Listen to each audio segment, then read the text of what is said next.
So, again, this has been set up to make it easier on purpose. Later on, we're going to make it even harder. But what makes this easier is this. See how the x doesn't have a coefficient? Right? Well, it's got a coefficient of -1, but it's still got a coefficient of 1. So what I'm going to do is I'm going to call this equation 1, and I'm going to call this equation 2. And what I'm going to do is I'm going to work initially with just equation 2. I'm going to make x the subject. Okay? Can someone tell me what it means to make something the subject? At the front of the equation? Yeah, you want it all by itself in the equation as like x equals and then whatever happens. So what I'm going to do, first things first, I'm going to move this across to here to make it positive.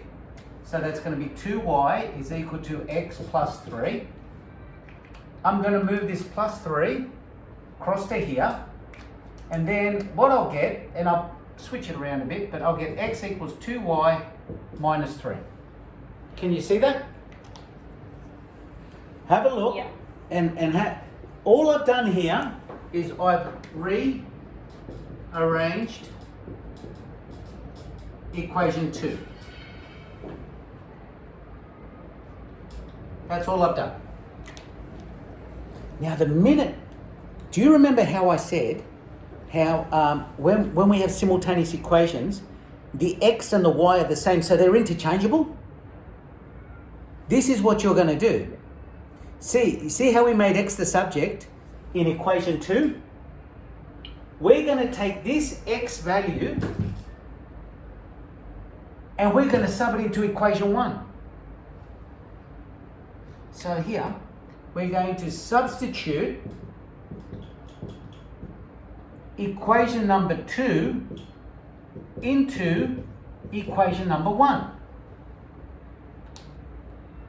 So what we're going to do, wherever we see an x up here in equation number 1, we're going to replace it with 2y minus 3. And this is why this is called the substitution method. I see. So I go back to equation 1 and I'm going to go, right, 3, that's that one there.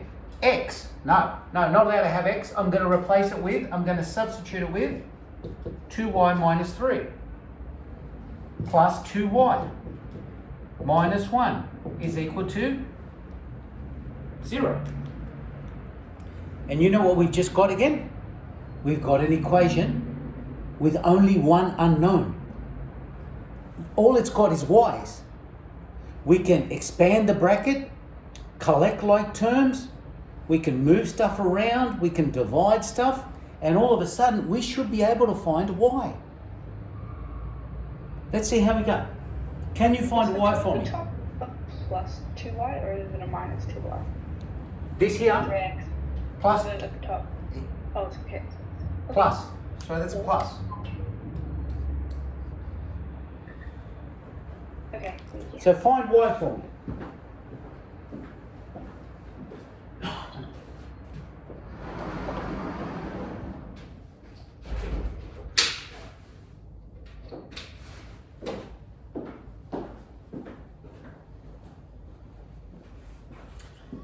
Now this is a matter of expanding brackets. So this will be 6y minus 9 plus 2y minus 1 is equal to 0. So that makes 8y minus 10 is equal to 0. Let's go across to here.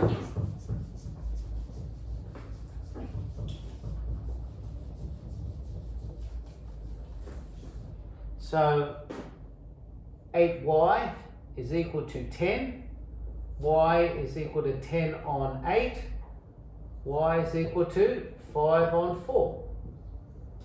So it gave us a fraction. It was always going to be something horrible because I made it up.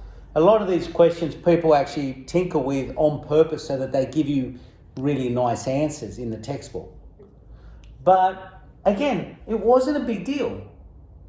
But the whole idea was that you could actually substitute one variable from one equation into the other. And that's why it's called the substitution method.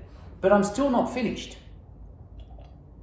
Because the amount of times that, I've been teaching a long time, but the amount of times that I've marked an exam and people have found X or Y and then stopped is amazing. And the last step is always to then take whatever value you found and substitute it back into one of the original equations to find the other variable. If you haven't done that, do that now. Yeah, don't just leave it as, oh, I found Y, I found the answer. No, you have to find X and Y. All right, so I need to find X. Would you sub it into here? No. Would you sub it into here? Couldn't you just sub it into the one that was rearranged? That's the one. You want to sub it into here because I've actually already rearranged all of this to make it equal to X. See, this already says X is equal to 2y minus 3. So X is equal to 2y minus 3. X is equal to 2 times 5 on 4 minus 3. X is equal to 10 on 4 minus 3. 10 on 4. What does that simplify to? 5 on 2. 5 on 2. Minus 3. It turns out that X is equal to 1 on 2. minus 1 on 2. Now, again, and I know I'm repeating myself, but if the question had said solve, done. You have solved it. You have found the unknowns, y and x. It is now solved. If the question had said find the point where these two lines meet, now you have to take an extra step. And you have to actually say,